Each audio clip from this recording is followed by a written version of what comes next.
अस्सलाम वालेकुम and very warm welcome to another podcast of Azad Siyasat. मेरा नाम है अदील आसिफ और हमारे साथ किसी तारुफ के मोहताज नहीं, हमारे आपके हम सब के दादा रजी दादा मौजूद हैं। दादा 1 2 3 4 5 6 7 8 9 10 साल की कैद।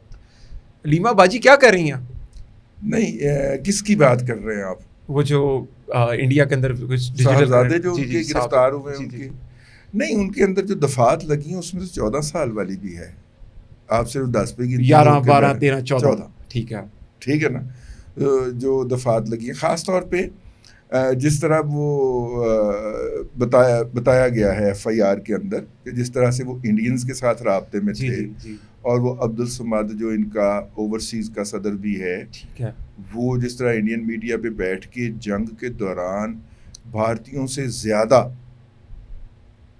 भारतीयों से ज़्यादा पाकिस्तान को गालम गलोच कर रहा था, पाकिस्तान की अफवाज को गालियां दे रहा था, पाकिस्तान की हुकूमत के ख़िलाफ़ जो है वो इस तरह की बात कर रहा था। देखिए, आप अमूमी तौर पे इख्तलाफ करते हैं और इनकी आदत है इख्तलाफ में गालम गलोच करना, वो भी करते हैं, लेकिन जब नाजुक वक्त में दुश्मन हमला आवर है पाकिस्तान के ऊपर, आप उस वक्त इस काम में लगे हुए हैं, तो फिर आप इस मुल्क के दोस्त तो नहीं हो सकते। उसकी एक और ड्यूटी भी थी अब्दुल समद की, वो आपके वीलॉग सारे डाउनलोड करता था और उसके ऊपर फिर क्रिटिक करता था। अच्छा, हाँ, ये तो अच्छा। देखिए, अच्छा, हमें अपनी जो है हुब्बुल वतनी साबित करने के लिए फिर किसी से सर्टिफिकेट लेने की जरूरत नहीं, हमारे ये सर्टिफिकेट अब्दुल समद की आप प्रोफाइल पे जाएं। ठीक है, सबसे पहले जो लिस्ट आई उसमें हमारा नाम तमगा हमारे दादा को दिया, ठीक है। से मिला। फिर जब उन्होंने ट्विटर हैंडल बैन करना शुरू किए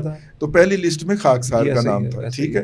तो हमारे लिए यही तमगे काफी हैं। इससे क्या पावरफुल चीज होगी। लेकिन मुझे इस बात के ऊपर हैरत हुई है कि ये दोनों मौसूफीन जो थे ये 9 मई के बाद पाकिस्तान से चले गए थे।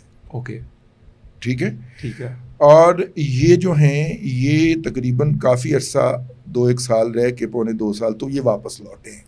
ओके, तो या तो इनको किसी ने जाली किस्म की यकीन दहानी करवा दी थी कि आप वापस आ जाओ, हालात सेट हो गए, तो आए और फड़े गए। ठीक है।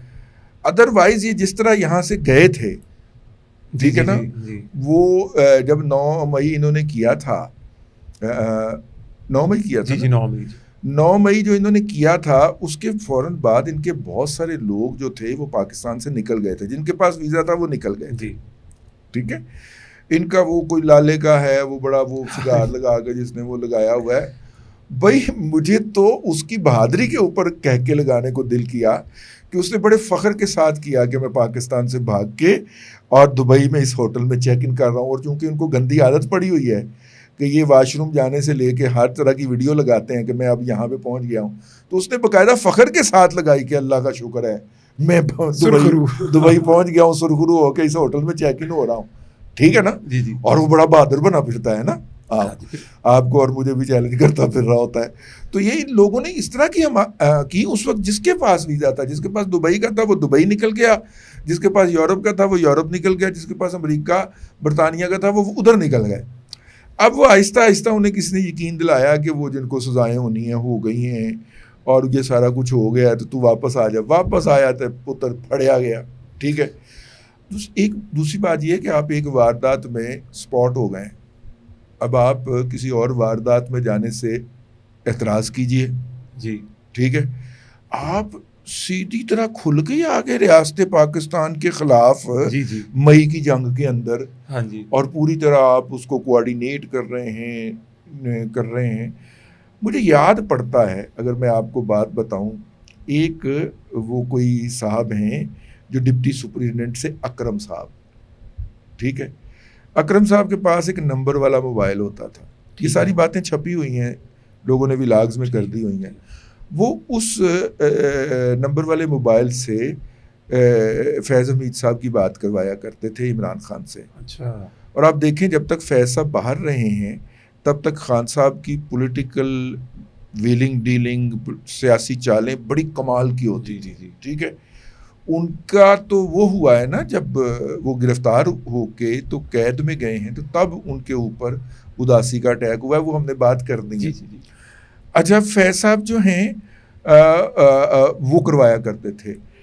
अब रियासत को, हुकूमत को, अदारों को इस बात की समझ नहीं आ रही थी कि ये साहब जो हैं इनकी डायरेक्शंस कहाँ, ये डायरेक्शन कब पास करते हैं और कहाँ से करते हैं।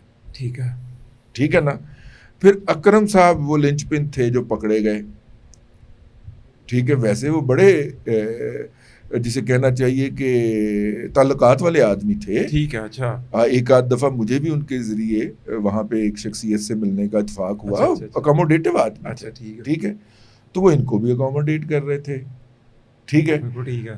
अच्छा, वो साइड पे हटे तो फिर जो है वो अलीमा बाजी अंदर से पैगाम लाना शुरू हो गई। जी। जब अलीमा बाजी की भी जो मीटिंग थी उनकी तादाद कम की गई, तो फिर कोई 2-3 जर्नलिस्ट ऐसे स्पॉट हुए जो कि हाथों पे लिख के और कागज़ पे लिख के अंदर से पैगाम लाते थे। फिर उनको चपेड़ें भी पड़ी। अच्छा, हाँ, और वो बताते नहीं है किसी को कि हमें किसी ने चपेड़े मारी थी। इमरान खान को जो साफ़ी अंदर से पैगाम रसाई करते थे उनको चपेड़े भी पड़ी हैं। उनको चपेड़े ही पड़ी, पता नहीं अंधेरे में कौन मार गया यार चपेड़े आके, लेकिन वो भी समझ गए कि नहीं ये काम खराब है। अदरवाइज तो वो फुल मतलब कि यूथड़ ठीक है पने पे उतरे हुए थे। ठीक है, अब जनाब जब ये हुआ तो फिर इनका पैगाम रसानी रुकी है जिसके ज़रिए ये अपनी पार्टी को मैनेज कर रहे थे। अब आप देखिए वो कुछ और कह रहे होते हैं, उनकी पार्टी किसी और डायरेक्शन में जा रही होती है, इसका मतलब है कम्युनिकेशन गैप आ गया। सही है।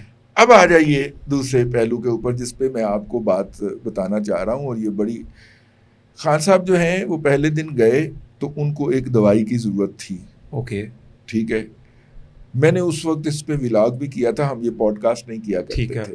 तो ढूंढिया पड़ी, गाड़ियों के ऊपर वो जो घूमने वाली बत्ती लगी हुई थी, उन गाड़ियों के ऊपर लोगों ने जनरल स्टोर खुलवा के, मुख्तलिफ जवानों ने या अफसरों ने वो दवाई जो थी वो उनको फराहम की। मैं नाम पता मुझे उसका, आप ही का व्लॉग देखा था। वो डीप डिप्रेशन की दवाई होती है। ठीक है, अच्छा जी।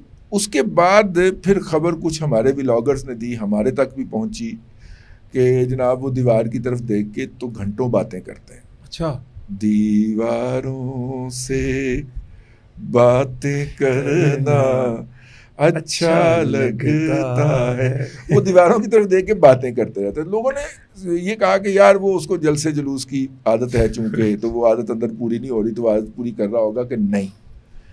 अब उनके ऊपर ना शदीद बड़ी शिद्दत के साथ अटैक आया है उस चीज़ का। ठीक है, वो चीज़ होती है, मैं आम जुबान में बात कर लेता हूँ, मेडिकल की जुबान जो है ये ना तो हमारे नाजरीन समझते हैं ना आप समझते हैं।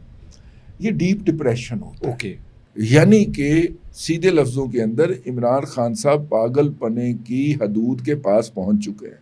ओहो। मेरी गुजारिश होगी अडियाला जेल के सुपरिटेंडेंट से या जो भी इनको देख रहे हैं कि इनका ये वाला इलाज करवाया जाए। ठीक है, और इनको सहूलत भी फराहम की जाए, क्योंकि हम जो हैं ये चीज़ अफोर्ड नहीं कर सकते ना।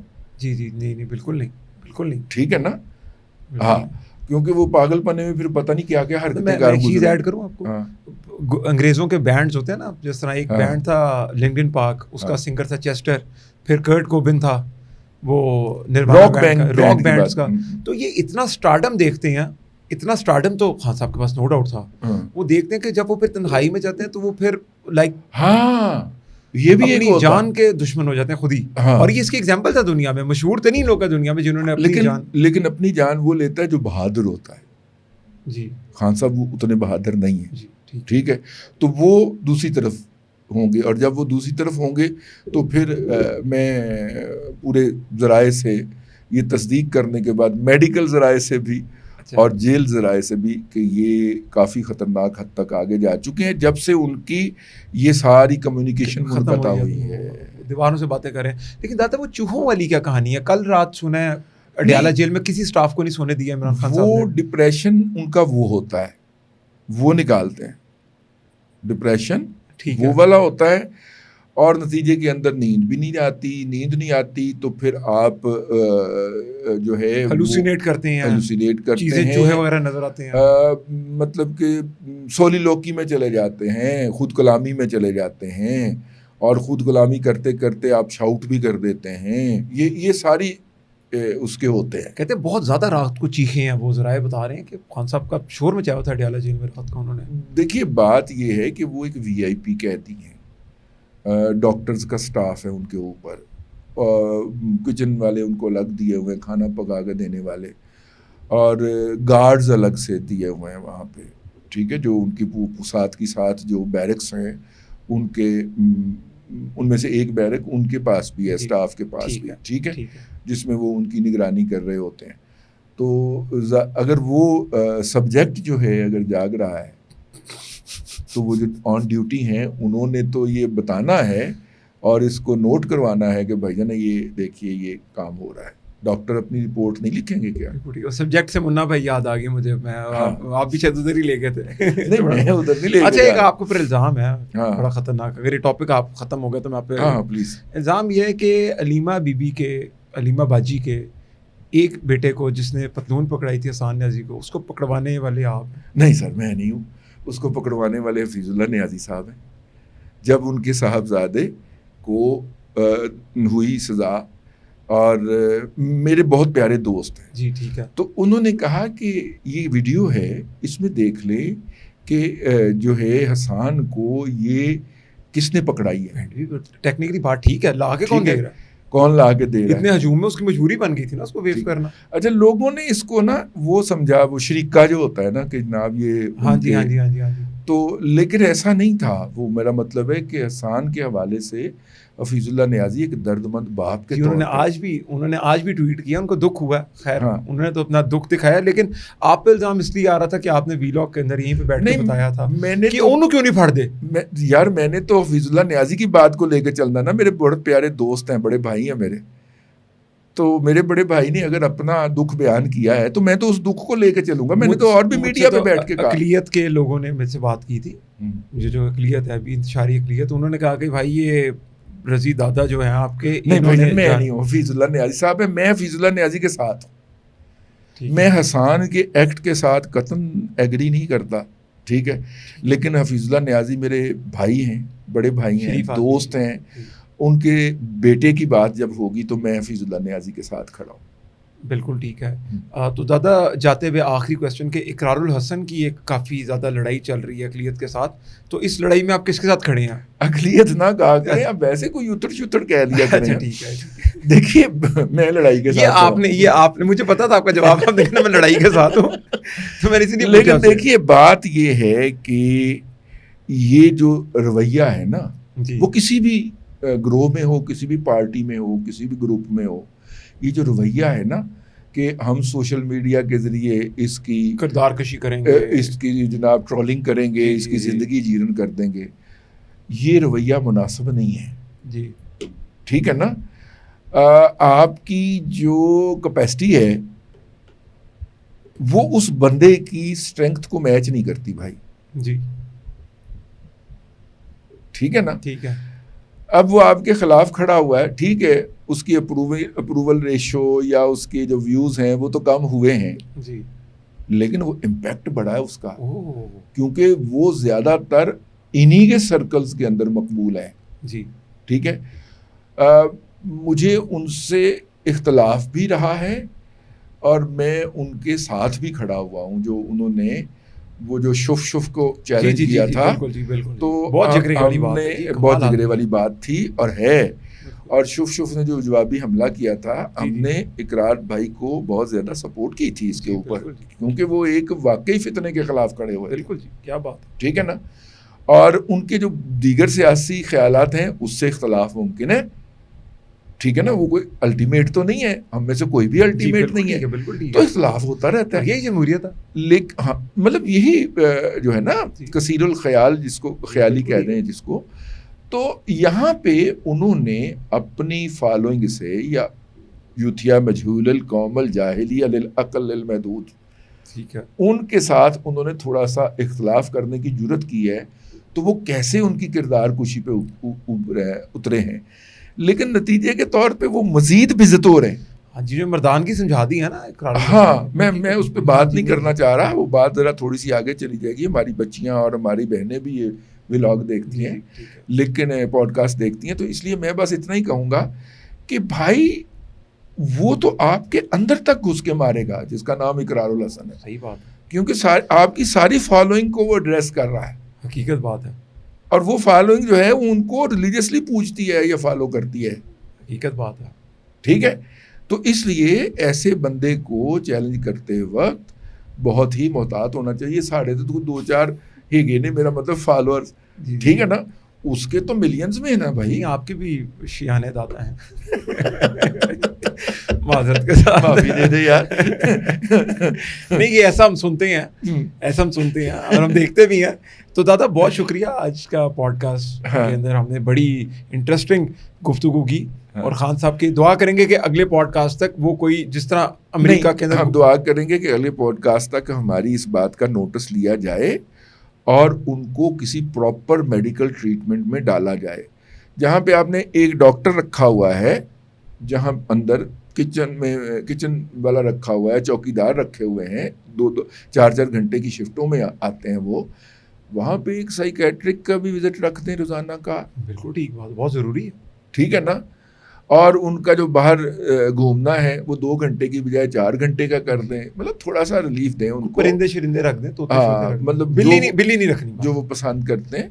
ठीक है ना, हाँ, मतलब उनका वो जो है लेप्रिडोर, हाँ, वो उन तक पहुंचा दें, वो उससे बातें कर लिया करें। वो उनकी जुबान समझता है और वो उसकी जुबान समझते हैं। ठीक है ना, उसकी आंखों में आंसू उनको नजर आ जाते हैं।